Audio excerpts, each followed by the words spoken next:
Hello everyone and welcome back. As you may know, I'm one of the mGuard Secure Cloud product managers. Today I'm going to show you how to create a secure communication link to a machine. This demo shows a machine in the field or at the customer, which can be connected to the mGuard Secure Cloud via the TC Cloud client. When the customer flips the key switch, the TC Cloud client establishes a VPN service connection to the mGuard Secure Cloud. A successful connection is indicated by the LEDs. The HMI shows the user interface of the machine.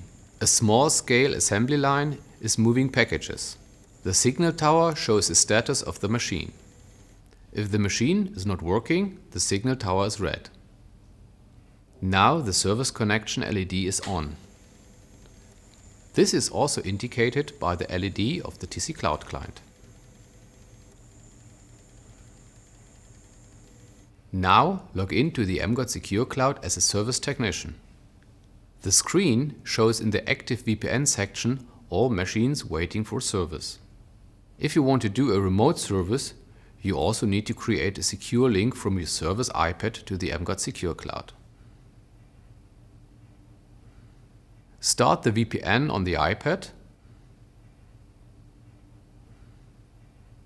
The service icon on the mGuard Secure Cloud changes from red to green. Green means you have a secure VPN connection to the mGuard Secure Cloud. Then select the machine. Click on the Start button to connect the service iPad with the machine. The status icon changes to green. You are now online with the remote network of the machine.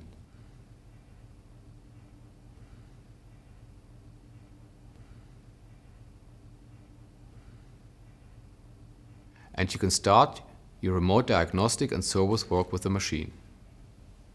Access the camera, access HMI, start machine. As you can see, the remote service fixes the machine and it's working again. The signal tower is green and the assembly line is moving.